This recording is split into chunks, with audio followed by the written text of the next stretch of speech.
Definitely not the starters. You're on the End of the Bench podcast from 100.7 The Score.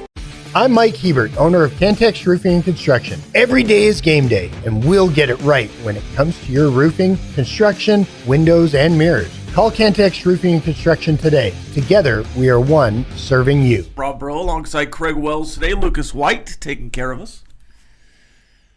Spinning the ones and twos. We are in the First United Bank studio. You can call it on the Visual Edge IT hotline at 806-771-0973. You can also hit us up on the 8th Flooring Center chat line. We've got a new sheet of paper here with all the info on it. The text is a little smaller. I kind of had a squint over there. What's that? You know, it must be some young guy that did it. Well, it was Jamie. That's a young guy. Yeah. Medium, at least. Young to you. Yeah. Well, Clint was tearing the other one up. Yeah, Clint just... He's a mindless... I start saying, does he have fidgety fingers and does he tap his fingers? Uh-huh. Does he really? Yeah, he bounces his leg, which is really annoying. Yeah. If he's listening, he's going to really enjoy that. Well, you know, though, if I was a Kansas fan, I'd probably bounce my leg, too. Very jittery, those Kansas fans. Of course, we lived through what they're going through for several years. Yep. I think their offense is as good as their defense is bad. Yeah. Which is what Texas Tech was, just with a better offense when Cliff Kingsbury was here. And then you went through different iterations since. This is probably the best Kansas team overall, even though their defense is not very good. No, 2 years ago when Jay Daniels was healthy. But that secondary was much better. Yeah, That defense was much better 2 years ago. Yeah, I guess you're right. Yeah, but their offense, I think they figured out Jalen Daniels because he doesn't have a supporting cast around him, but he is so good at making something happen out of something. You know, he's having a good season. Yeah, he is. Yeah. And he was really good against Cincinnati, and it wasn't enough. Yeah. And what's frustrating is he was the best player on the field. Well, it's not frustrating for me. What's frustrating for them, probably. Certainly for him and Clint. He was obviously the best player on the field. Did everything you needed him to do. Led the drive. Probably too quick to score at the end to take the lead before they gave it right back. But fumbled at the one. And that was the difference in the game. You know, Jalen Daniels, to me, and I know they practice it, and I know, but if he could do the skill that Patrick Mahomes has to where he's always got his head up and looking, and right before as he takes off running, right before he gets to the line of scrimmage, find somebody. Yeah. That's an art. Or he could be like Patrick and run past. Yeah, and could jump back. And then go back and try to throw. And what I was that's behind the line of scrimmage. I was tickled to death. He never broke a smile. He acted like, hey, it's behind the line of scrimmage. What are you talking about? I didn't think you'd see it. That was really funny. All right, today we've got some baseball to talk about. We'll get through most of that in the headlines. Tonight on, what is it, Thursday? Mm-hmm. We've got Red Raider football with Joey McGuire at 6 o'clock. We've got two baseball games. Tigers-Guardians at 1:30 on the Score. And then at 6:30, Red Sox-Yankees. Airtime on both of those, so 2 o'clock and 7 o'clock, the game times. Both of those baseball games on the Score today. And then Thursday Night Football, the 49ers and the Rams. Ought to be a pretty good game. On Double T 97.3. Are the 49ers healthy again? I think they're missing their top two receivers. Yeah, but Purdy's playing, and yeah, Purdy's not good. Purdy's not playing either. Oh, Purdy's out again? No. Yep. He played last week. He's out? He's back out. So that is It's Mac Jones, Christian and McCaffrey. Who are the receivers? Marcus Robinson, Jake Tong is the tight end. Jake Tong? Yeah. Okay. There's a household name. And then Juwan Jennings is out. He is out. Ricky Pearsall is out. Man. Yeah. Debo's in Washington. What about Ayuk? He's out. Christian McCaffrey getting to play? He'll play. Brian Robinson's gonna play. Oh well. Yeah, I know. That's so. Yeah. And then the Rams should. I mean, they're fairly healthy. Stafford. Every time Stafford takes a snap, though, it could be his last one. A little bit like Romo at the end. Yeah, I mean, poor guy, and he does take some hits. Yeah. He does take some hits. The 49ers also have Kendrick Bourne. Yeah, Bourne. Yeah. Uh-huh. So he'll be out there tonight. Just a stellar like cast I of said, characters there. Probably not going to be a very good game. It should be a really good game for the Rams. Yeah. That is an 8.5-point line, which is just massive in the NFL. Anything past a touchdown. Do you give Sean McVay a lot of credit? Is he a good coach, yes. you think? If I could handpick the Cowboys' next coach, if I was still a Cowboys fan, I'm not. But if I was. Sean McVay? Uh-huh. Huh. I think he's very creative. Very creative. I think he's a good offensive mind, and he doesn't seem to mind other people doing their jobs and him staying out of it. You know, I mean, he just he's focused in on that. And I don't mind if you're calling plays as a head coach either. Yeah, I don't either. You got to do something. Yeah. At least you're involved in the game. I really would like to know what's going on in Kansas City. What does Matt Nagy's role? I don't.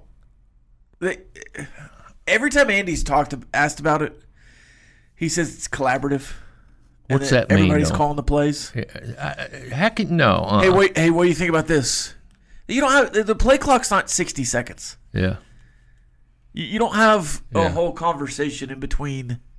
Well, who's the one that says, "What do y'all think about this?" Where does it start? That's got to be Andy Reid.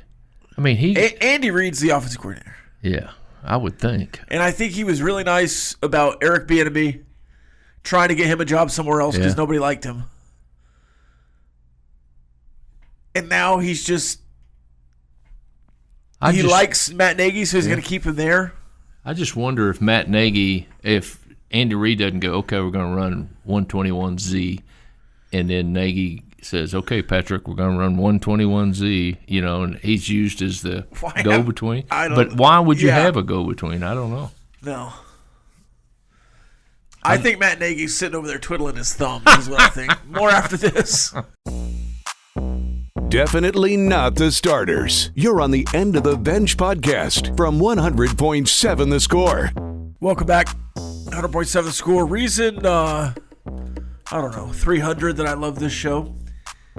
We're having a private equity in sports conversation. And I would dare, somebody would get on the chat line right now and tell us the company that we were talking about. I would say kudos to them. So we're talking about private equity, right? And then somebody chimes in, this user, Joanne Fabrics, as an example. Yeah. And going into the break, I was like, Joanne Fabrics? And then I'm like, what is this guy talking about, Joanne Fabrics? I'm expecting Craig and Lucas to be like, I don't know. No, both of them knew that Joanne Fabrics was bought out by some private equity. And then Craig looks up the story. Yeah, in 2011, they're bought out by private equity. Yep. And it just ruins the business. And I think that would happen with the Big Ten because now you have to answer. And it doesn't kill the Big Ten today. All those schools are getting $11 million on top of the 90 or 80, whatever they're getting right now. It's up to 100 at the end of their media rights deal. But what happens in 10 years after the end of that initial run? Do they get $5 million less because they're starting that debt's there now, and then they're taken off the top? Does that private equity say, okay, you're paying out now 10% if you're coming back? The only way I would think I could jump on the plus side of having private equity, which I couldn't, but is if we took that, we being the conference that took it, if they took that $2 billion and could make $4 billion out of it somehow. Yeah. If they had a mechanism to say, we're going to take their money to make us money, pay them back their $2 billion with some interest, and then we're going to take $1 billion that left over and divide it amongst the teams. But I don't know how that would happen. I don't know. I mean, you don't. As an institution, I don't know. I agree with the regent from Michigan. I don't know that you want to give up what you have to give up to have that $2 billion. In fact, I know I wouldn't want to.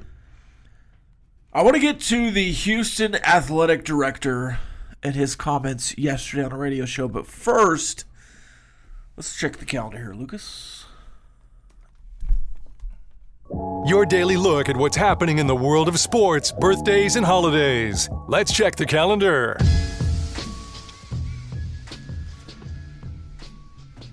October 2nd, 2025 is the International Day of Nonviolence. So I'll be a pacifist. It is National Fried Scallops Day.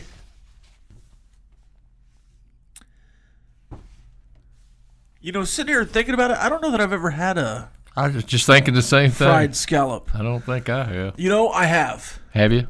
And probably shouldn't have. Do you remember Genghis Grill? Yes, over by the mall, right across from the mall. I'm pretty sure they had some scallops in those little tubs that you could pile onto your bowl. Yeah. And I did a seafood bowl one time and paid the price. I mean, the food, that was one of the last times I had food poisoning was whoa. And they're not a thing anymore, right? Yep. They're at least not here. I think a lot of people might have had the same kind of, but those were like mini scallops. Yeah. I don't even know if those were, maybe they were like just the mini shrimp. Yeah. Except mini scallops. Yeah. Now, we go through these days, and there's some odd ones, right? It's National Name Your Car Day. Either of you have names for your car? Truck? No. Yeah, me neither. Old Betsy? No. Yeah. No. No, not me. Like a Big Red or something? Old Red. Great song, by the way. Blake Shelton? Yep. George Jones and Blake Shelton. But it's also World Farm Animals Day. Okay. You have a favorite farm animal? Llamas. Alpaca? Alpacas. But here's where it gets strange. It's National Produce Misting Day. Produce misting? Yeah, like in the grocery store. Oh, okay. I thought they were talking about a mister over all the chickens. Why coop? Why do we need to have a misting day? National Produce Misting Day is observed each year on October 2nd across the USA. It's the day to recognize the innovation of keeping fruits and vegetables fresh. Misting innovations make sure that produce remains crisp, hydrated, and nutrient-dense. We all love fresh produce, and nothing tastes as nice as farm-fresh fruits and vegetables.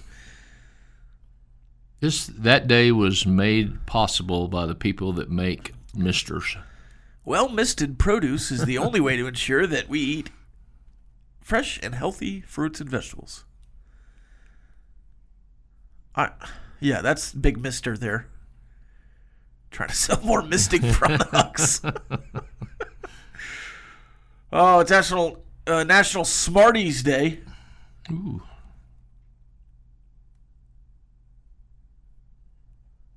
And National Custodial Workers Recognition Day. Amen. I always try to know the janitors, but I don't see them. I don't know that we. They must come when we're all. Yeah. I see one lady on Sunday mornings. Okay. Here. Well, we need to know her name and appreciate her. Yes.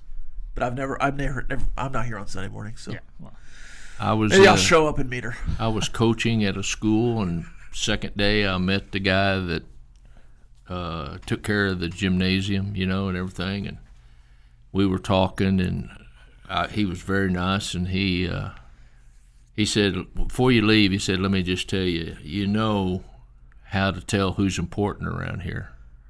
And I said, no. He said, it's the guy with all the keys. And he had a wad of keys on the side of his pants. And he said, the one that's got the most keys is the most important. Yeah, there you go. All right, Lucas. just a few for today. Shane Larkin, turning 33. Played, obviously, at the University of Miami, point guard. I think he played in Israel afterwards. He bounced around in the international leagues. Had a good tournament one year. Yes. Yeah, definitely enjoyed watching him. Tyson Chandler, turning 43. I think when I was collecting sports cards, he was the first jersey card that I ever got, a little patch of his jersey when he was on the New Orleans Hornets. So that was pretty cool. Kelly Ripa, turning 55. We have Jim Root, turning 54, one of the two guitar players for Slipknot. And then we have Sting, turning 74. And then probably my favorite birthday on the list, Don McLean, turning 80 with one of my favorite songs, American Pie. Yeah. I didn't know he ever did another song besides American Pie. And then Ooh, one-hit wonder there. Yeah. one individual that would have had a birthday, Bud Abbott from Abbott and Costello, would have had a birthday today. Comedy team. Also the son from Orange County Choppers. There you go. One big date, I've got a bunch, but one big date we got to remember, October 2nd, 1999, Sammy Morse runs for 170 yards and a touchdown in a 21-point second quarter as Texas Tech upsets number 5 Texas A&M. 21-19. Way to go, Sammy Morse. Way to go, Red Raiders. Upset those Aggies. They won 21-19 and scored all 21 points in the second quarter. There we go. All right. Sometimes a soldier can beat a pirate, as Choice Woodman would say. More after this. Playing time is not required. This is the End of the Bench podcast from 100.7 The Score. Welcome back. 100.7 The Score. Craig, I don't know that the chat line love the baseball take. I'm glad you threw it out there. That's what we do here. We throw takes. Somebody's asking what you're smoking, and then we gotta need to report you to the office for a drug test. The season ends in September, and we don't get to the World Series till the last week of October. I certainly think that we need to shorten up the playoffs. Yeah. I would go 3 games. You play 3-game series all year long. Yeah. Why can you not decide a playoff series in 3 games? Yeah. The World Series, let's keep it 7. I like the 7-game series, I'm the all drama, for the intrigue. 7. Yeah. I would be fine with the 3-game, 5-game for the championship series. And then, because I do think it tests the depth and strength of your team to have more games than less. But I did like the wild card game in theory. Yeah. But now that you've added another team or two, it's just I'm down to just keep it how it is. All right, this is a very interesting question, and then we'll get to Lucas here. I want to answer this real quick.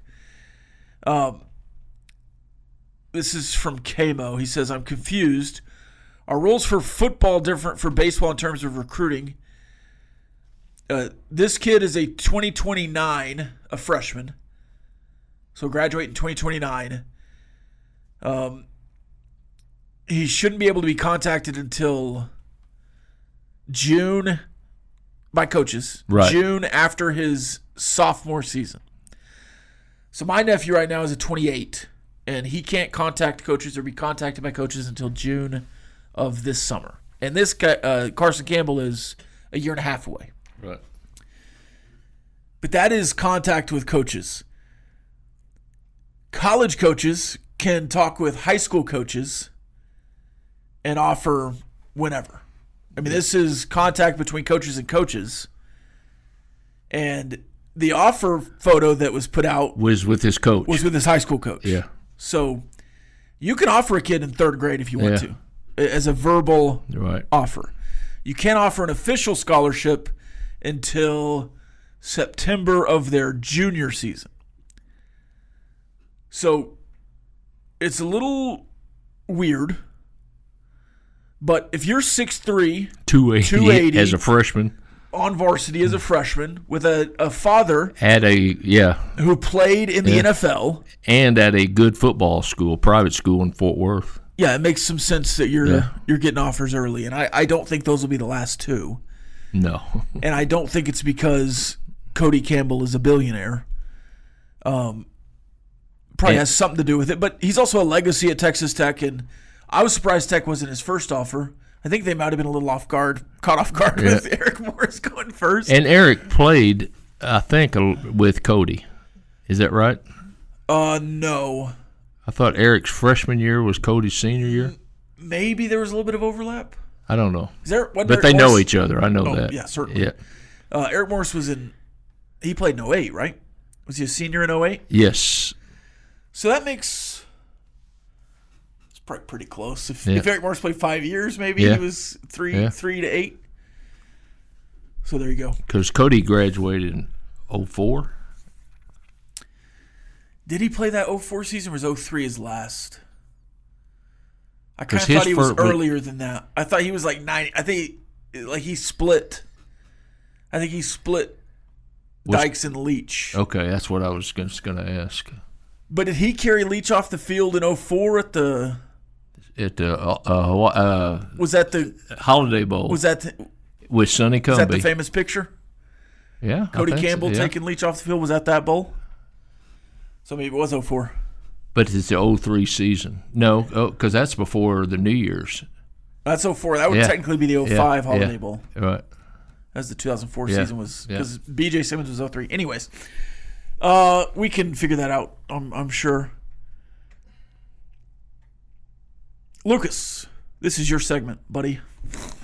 Do what you want to do. About time. All right. So, highs and lows. I got one high, one low. The high is it happened a couple of days ago, but the Golden State Warriors did sign Chance McMillan, I think, to the Fall League roster, I believe. Yes. So he'll get some playing time with them. Also, yesterday that was a fun they signed video. Seth Curry. So they'll have Steph and Seth on the same team. Was that the video where they wanted to take a picture with Steph? And they were making fun of Chance for not just going and asking him. Yeah. That was funny. So both Curry brothers will be on the team. Did Chance play in the summer? Didn't he play in the summer league for the Warriors? Yes. Okay. I believe so, yes. I think that's right.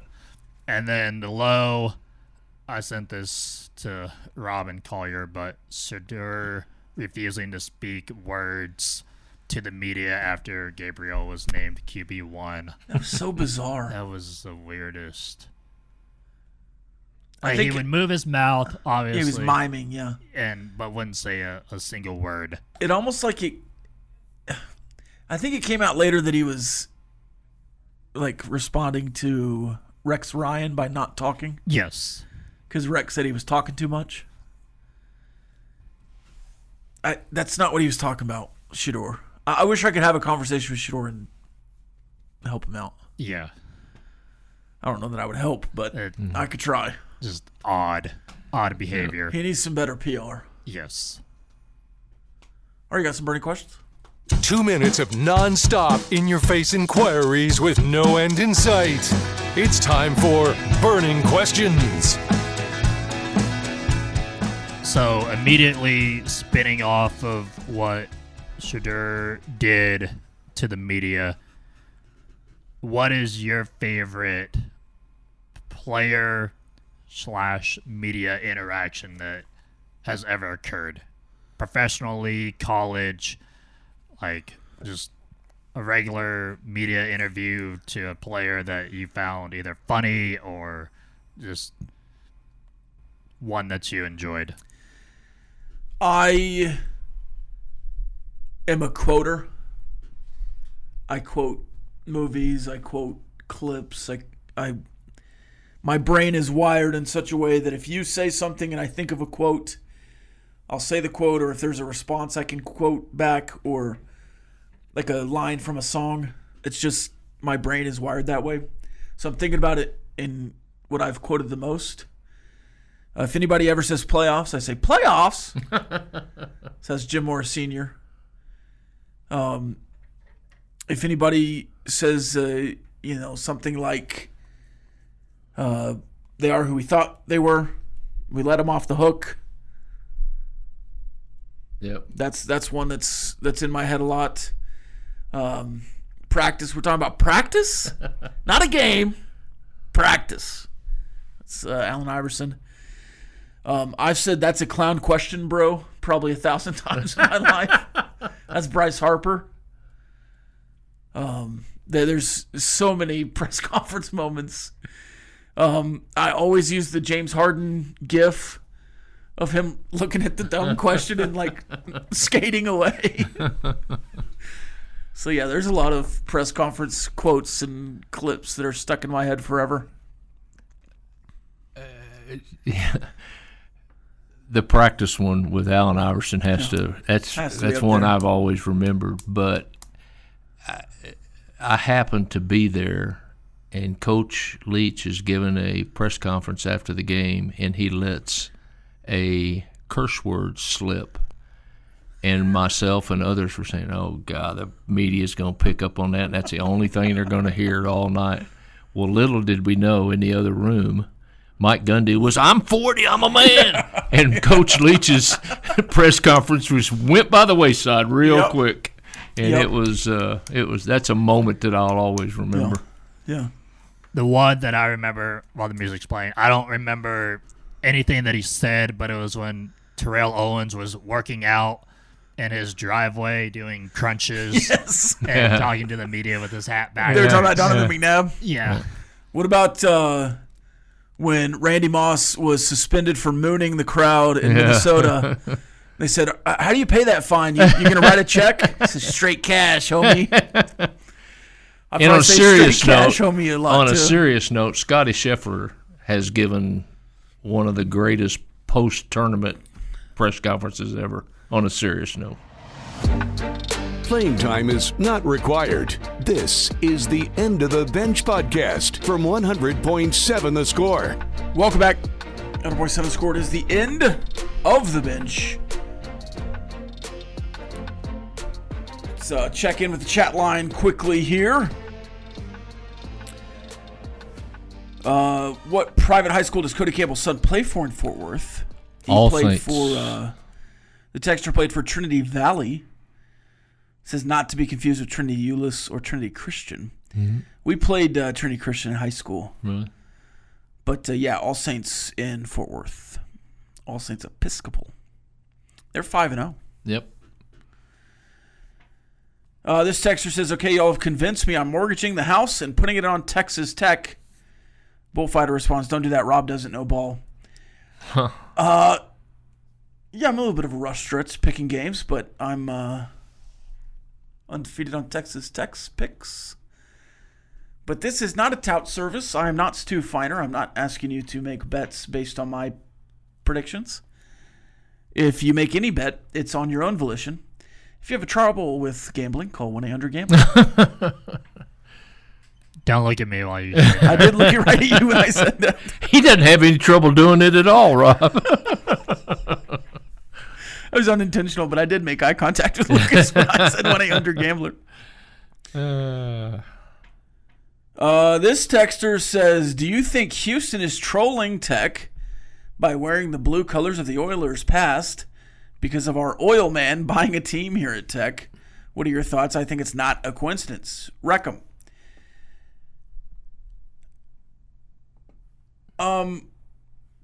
Two things here.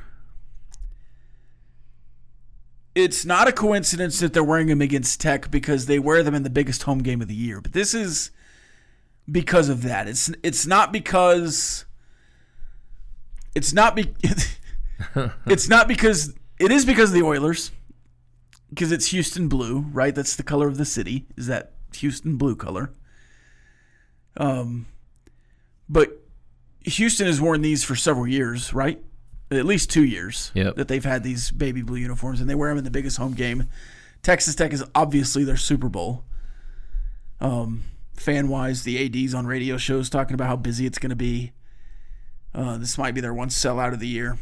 So, I don't think it has much to do with Cody Campbell per se, but I do think it has to do with Texas Tech being there, and I think even if Cody Campbell was, a grocery empire, grocery store empire billionaire, or was rich in the tech sector, or did literally anything else and bought a team for Texas Tech, and Texas Tech was number 11 in the country, and going down to Houston, and Houston was also undefeated, and it's the biggest game on their schedule, they'd be wearing the baby blues. I don't know.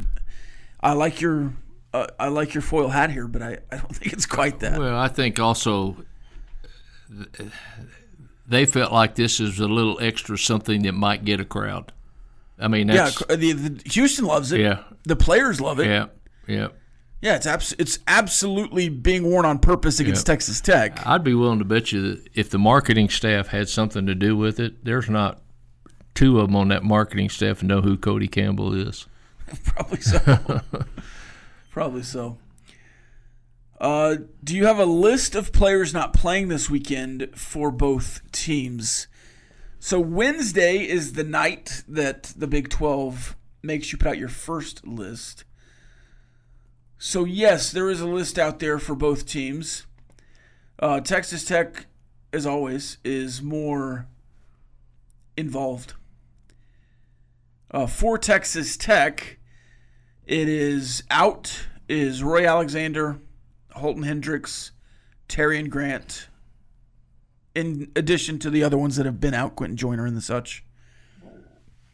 Doubtful is the punt returner Tristan Gentry, which I think is kind of a that's hidden doubtful there. Because who's the punt returner without Tristan Gentry? Because Roy Alexander's also out.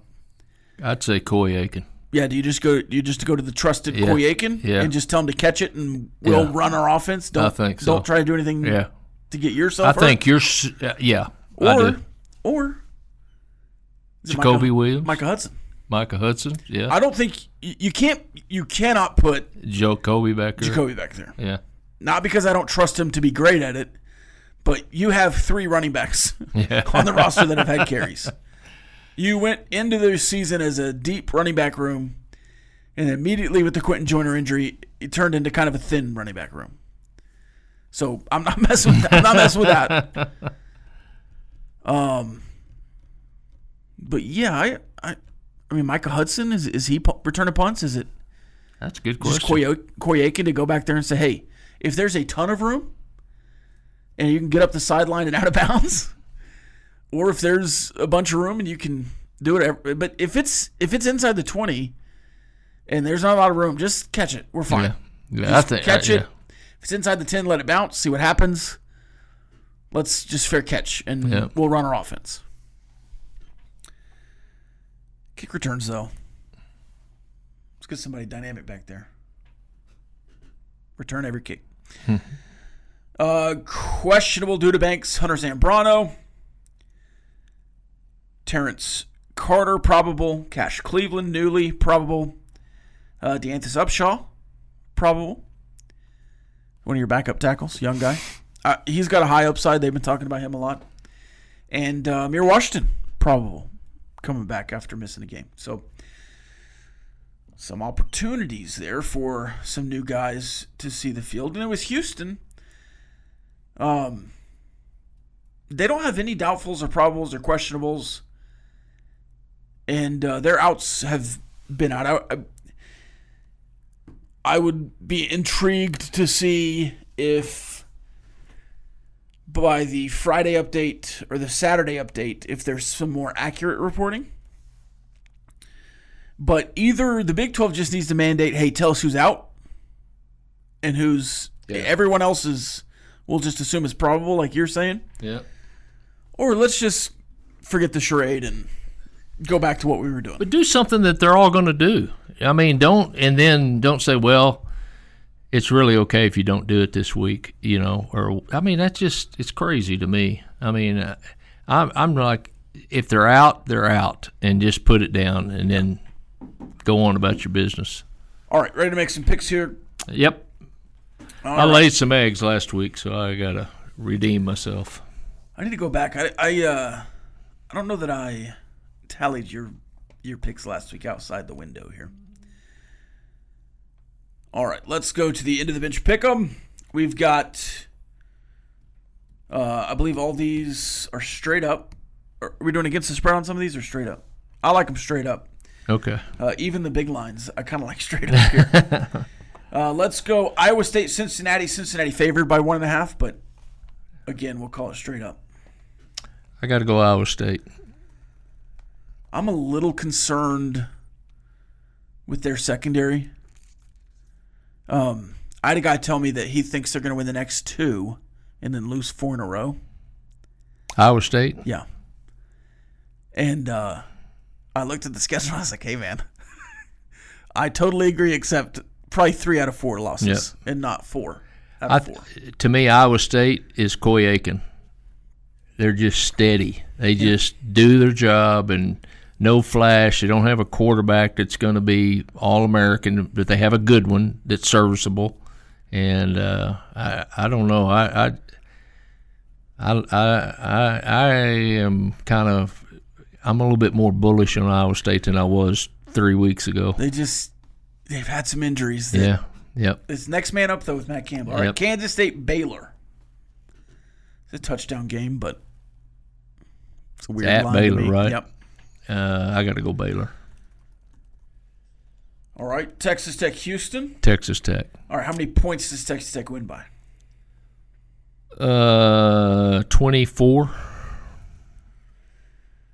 Kansas at UCF. Kansas favored on the road.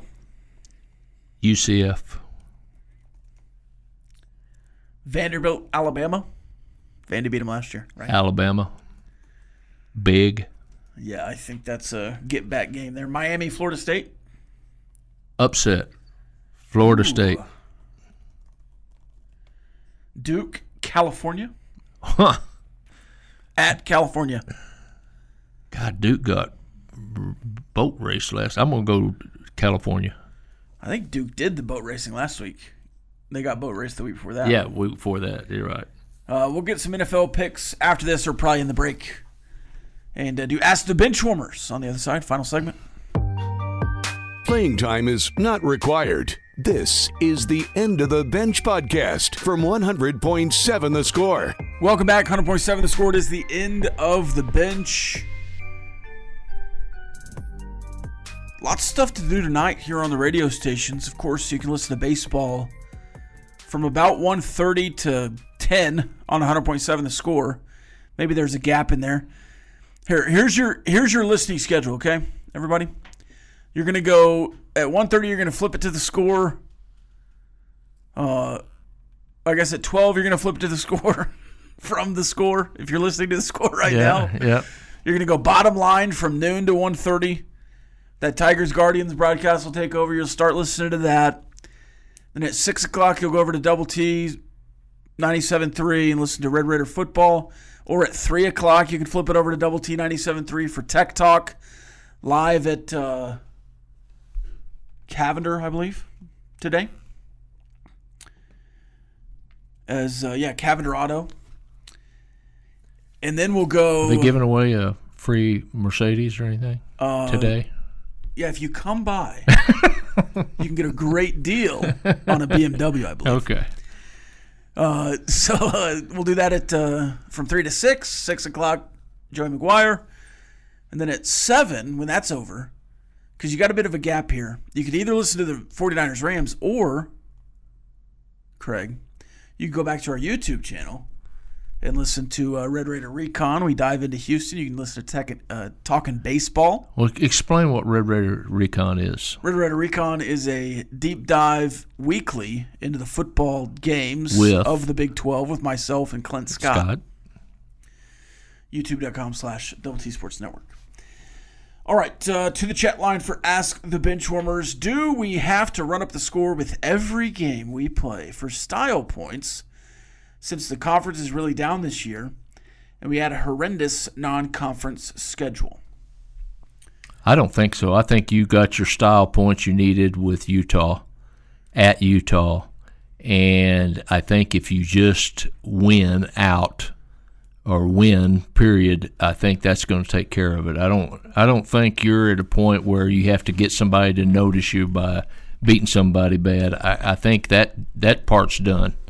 I think you got to win now. I don't think the conference is any further down than it has been, yeah. Honestly. I think it's about the same.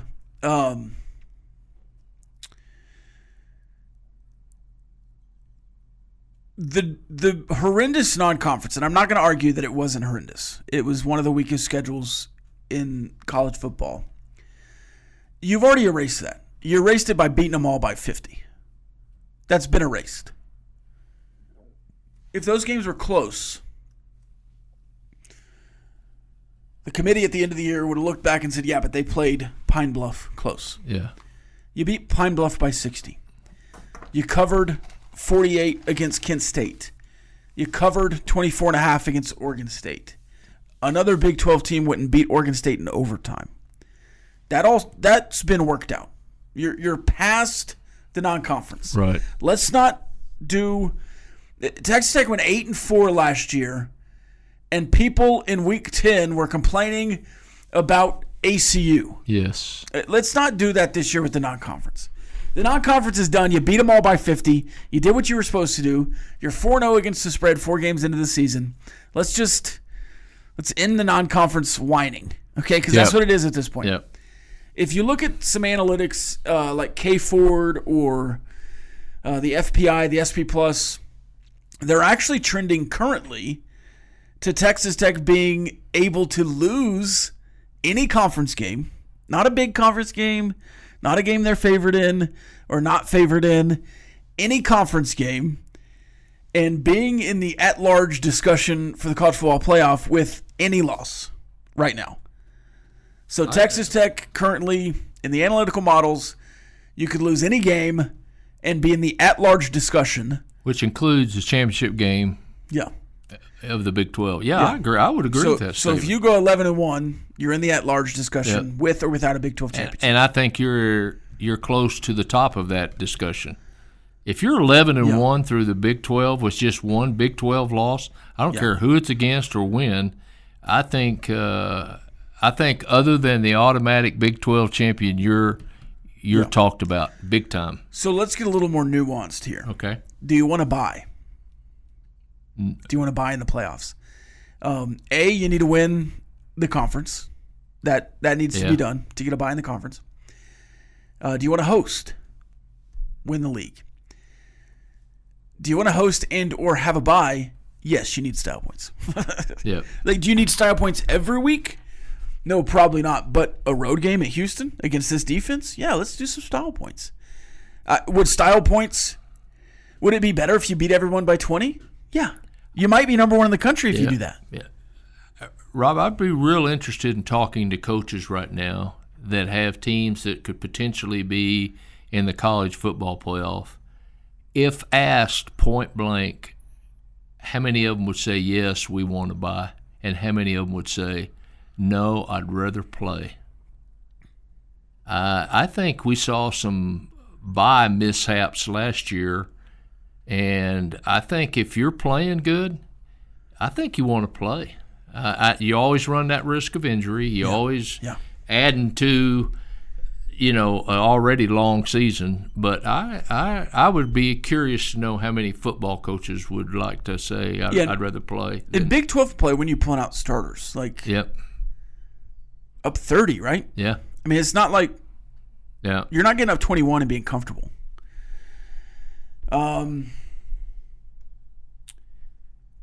Bobby Hot Dog says the shade of blue is actually called Love You Blue, not Houston Blue. Okay. Baby blue. Duke hammered Syracuse last week. That's right. You're right. They got beat before. Yeah, that's correct. Shelly says, don't try to educate Breaux on shades. He doesn't know Pantones. That is fighting words, Shelly. I have 100% color acuity, and you know that. Pantone Rob. I didn't know that there was a color of the year. Benchwarmers asked Tech Talk this yesterday, but why doesn't the NFL do a vote system on who people want to see for an NFL halftime show? Name some candidates, put it to a vote, and then that person or brand gets to do the halftime show. A little bit shocked that they didn't get Taylor Swift. Yeah. It doesn't shock me at all that a company, the NFL, that wants to go international, is going international, gets the Bad Bunny. He's a massive superstar in the world. Across the pond. And, across the border. Yeah. And I don't, there's no ponds down there. Across the Gulf, maybe. Yeah. But I have no problem with Bad Bunny. I'm intrigued to see what this show is, but what would the vote be? Right? Yeah. And you would get Creed, because either people would seriously want Creed or they'd make it a joke. Yeah. But also it's who wants to do it? Right? Who wants to do the Super Bowl? My deal is, if you don't like it, don't watch it. Yeah. Just go get you some snacks and come back in about 45 minutes. I would actually be very intrigued to see what a vote would be. I think geographic... It'd probably be Luke Bryan. Vote would... Well, I think the geographics would play a part in it. I think the Northeast would have something. I think the West Coast would have their preference. I think whoever voted the most in their geographic area would be... It'd be Luke Combs. Yeah. It'd be Morgan Wallen. Chris Stapleton. Yeah. I don't know. Who knows? I think we're pretty on track with those. Didn't I see where both starting corners for Iowa State are out for the year? That's massive. Yes, Mr. B, you did see that. ACL tears. Yep. Not good.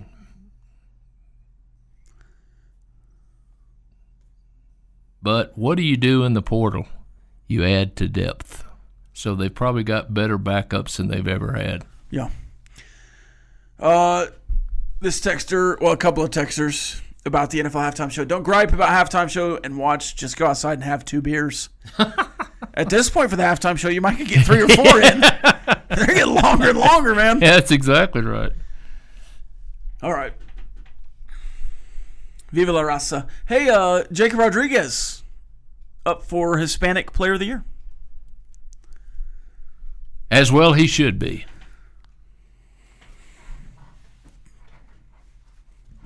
Bottom line up next with Trace Woodman. This has been the End of the Bench podcast from 100.7 The Score. Go to 107thescore.com for more from the Double T Sports Network.